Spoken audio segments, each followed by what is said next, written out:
Donc bonjour les amis, donc nouvelle vidéo dédiée à la série des tactiques. On avait vu la façon de faire sa liste d'armée, les tableaux de jeu. On a vu la dernière fois avec Lolo la faction des miliciens. Et donc aujourd'hui nous allons voir la faction des survivalistes. Donc pour le jeu, je rappelle, de OAC Wargame, donc Ordo of Chaos. Je vais donc vous parler de cette faction parce que c'est une qui me tient à cœur, que j'ai développée et que j'ai beaucoup joué, que je continue à jouer. Et la vidéo va se décomposer en deux parties comme la dernière fois, c'est-à-dire une première partie où moi je vous expose comment je conçois ma liste d'armée et Lolo son point de vue quand il affronte les survivalistes. Donc commençons. Donc quand je fais ma liste d'armée, déjà je vais faire l'inverse si vous voulez de toutes les autres factions. C'est-à-dire qu'au lieu de me dire je vais me baser sur le décor, la faction que j'affronte et mes points forts, je vais faire l'inverse. C'est-à-dire que d'abord je vais me dire quels sont mes points faibles. Ils sont identifiés, c'est-à-dire que je tire mal, j'ai un moral catastrophique. Mais par contre, quels sont mes points forts qui vont pallier mes points faibles par rapport à la faction que j'affronte? Alors ça fait un peu compliqué dit comme ça, mais par exemple, je vais affronter du force spéciale. Voilà. Ils ont le moral contre moi, ils ont une fiabilité sur leur tir. Donc je ne vais pas pouvoir les battre sur le jeu du moral, ni sur la puissance de feu. Donc en fait, je vais aller les chercher autrement, sur le surnombre. Je vais aller chercher aussi sur certains équipements qui me permettent d'avoir d'être fort. Donc comment? Lance-roquettes. Les chiens, les molosses de combat qui vont me permettre de mettre une énorme pression, qui vont me permettre aussi d'éviter l'infiltré. Donc ça va être vraiment axé sur comment pallier, je me répète, mais c'est vrai que c'est très important, comment pallier mes faiblesses. Donc maintenant je vais un peu quand même vous développer, je vais le faire pour les forces spéciales, mais je vais rentrer un peu plus en détail sur comment je vais faire. Donc en premier lieu, par exemple sur les forces spéciales, comme je dis, je vais beaucoup jouer sur le surnombre. Je vais jouer aussi sur les lance-roquettes, pour moi qui est très important. Je vais essayer d'en mettre deux. Parce que il faut voir qu'on affronte que 4 personnes en face. Donc un anti-personnel ou un anti-char, c'est une menace qui est vraiment très très grande pour pour une faction comprenant que 4 figurines. Pour lui, ça va être une horreur à gérer. Il va falloir à chaque tour qu'il pense à ses mouvements, à faire en sorte de prévoir des gens pour pouvoir gérer le tir de vos gars avec les lance-roquettes. Ça va prendre une occupation et ça va vous permettre de développer votre stratégie de jeu. Ensuite, je vais jouer sur les molotovs et sur les bâtiments. Donc, si j'ai pu faire la table, de bons couverts et de l'inflammabilité. Voilà. Après, les molosses peuvent être intéressants aussi parce qu'ils ne sont que 4. Donc, si vous faites 2-3 molosses de combat, ils peuvent créer la surprise, mais je ne me base pas tellement sur ça. Parce qu'ils peuvent les prendre au corps à corps et ils peuvent les prendre en réaction sur le tir. Donc je préfère prendre des gars. Voilà, des gars avec de la puissance de feu et du lance-roquette. Voilà, c'est plus ma stratégie et je vais m'axer aussi sur mon chef. Donc je vais prendre le lieutenant en gros et essayer de bien le positionner et de m'axer sur de bonnes réactions pour pouvoir bien réagir et cueillir un des mecs pour pouvoir me créer une bonne supériorité. Voilà, grosso modo. Ensuite, quand je rencontre les miliciens, là c'est un peu plus dur. Donc moi, pour moi, la clé, c'est de jouer sur un nombre équivalent. Et là, par contre, je vais mettre un maximum de chiens. Ouais, un maximum de molosses, parce que le molosse, ça va pas très bien le gérer, dû à la réactivité qui n'est pas très bonne, au moral qui est quand même bas. Et dans les premiers tours, ben, les points de commandement ne rentrent pas trop en jeu, donc il peut y avoir un très bon impact. Et je vais par contre là privilégier un seul lance-roquette. Alors après, il faut voir ce que vous voulez faire. Si c'est un décordance, je joue plutôt sur de l'anti-char pour péter un mur, ou votre adversaire aurait mis une série de figurines qui vous embêtent.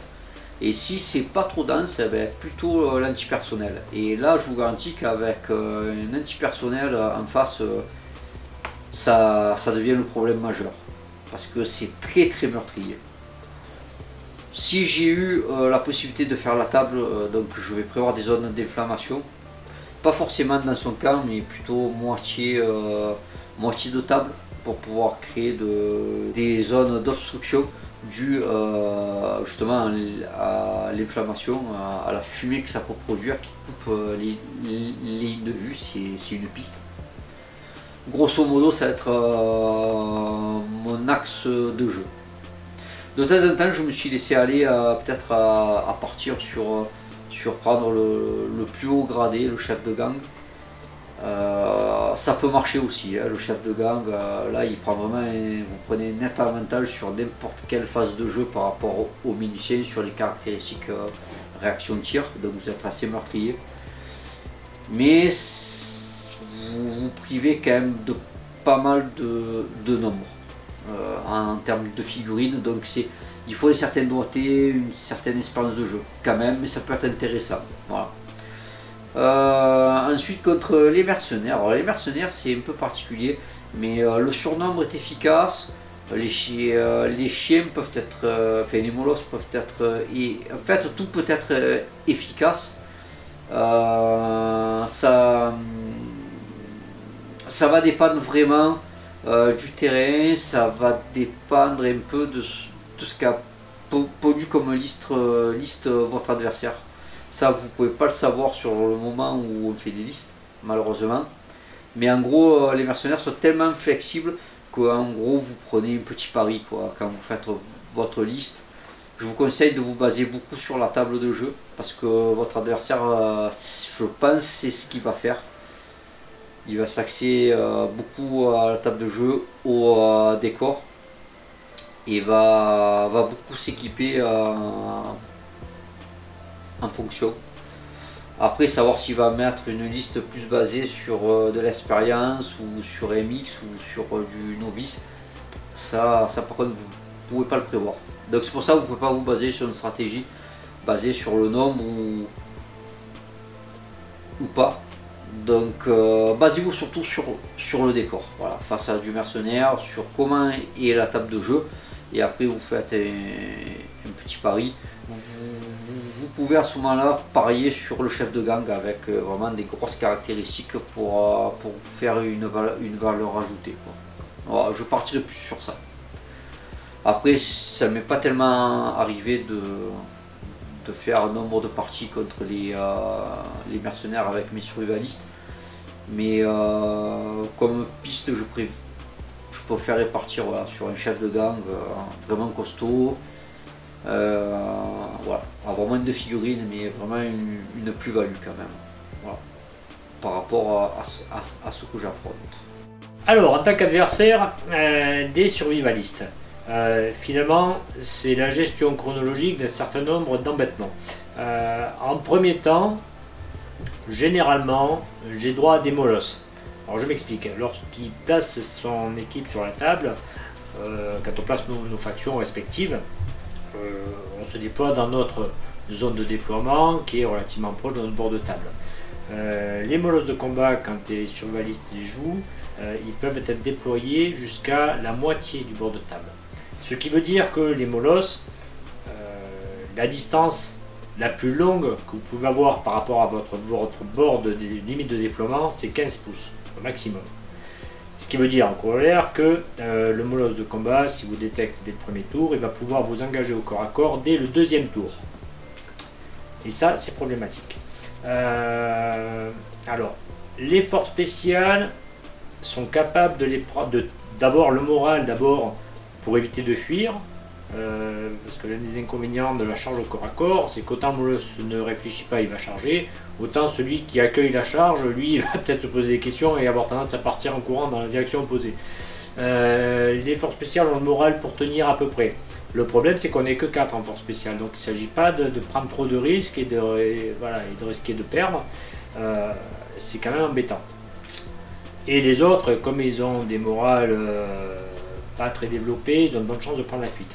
Donc dès le deuxième tour, être menacé comme ça, c'est très problématique. Ça veut dire qu'il va falloir consacrer des tirs pour éliminer cette menace. Et il va falloir risquer de prendre des points d'enraillement parce qu'on va tirer pour être sûr de tomber les chiens, de tomber les molosses. Ça, c'est le premier gros problème quand on joue contre les survivalistes. C'est la vague de molosses qui arrive en tête. Le deuxième problème quand on joue contre les survivalistes, évidemment, c'est le surnombre, puisque au maximum ils peuvent être 11 sur la table. Si vous jouez force spéciale, vous serez 4. Donc vous voyez, vous êtes pratiquement un rapport de 1 contre 3. Ça va mieux en jouant à l'aminicien quand même. Enfin, il y a souvent un léger sous-nombre. Quant aux mercenaires, c'est variable. Alors, c'est sûr, ils ont un petit moral. Mais ça va être compensé par autre chose, on en parlera après. Et ils tirent mal. Alors voilà, les survivalistes tirent mal, Yann tire mal aussi, mais c'est un autre débat. Mais voilà, pour ce qui concerne le jeu, les survivalistes ils tirent assez mal. Mais enfin bon, sur un malentendu, l'inconvénient c'est qu'ils sont nombreux, vous sont plus nombreux que vous. Et donc, s'il a un peu de chance au dé, ça creuse vite le problème du surnombre. C'est toujours pareil. Et c'est assez problématique. Donc à gérer, c'est les tirs de l'adversaire. Même s'il tire assez mal, c'est le problème du surnombre. C'est pas le plus gros problème, je l'admets, mais enfin bon, faut quand même avoir une attention là-dessus. Ensuite viennent la phase où ils vont rentrer, vont commencer à s'approcher et être eux-mêmes en mesure de déclencher des charges. Alors pour déclencher des charges de corps à corps, il y a le problème toujours du moral, du stress. C'est difficile, sauf que les survivalistes, ils ont cette botte secrète qui consiste à prendre des drogues de combat qui les rendent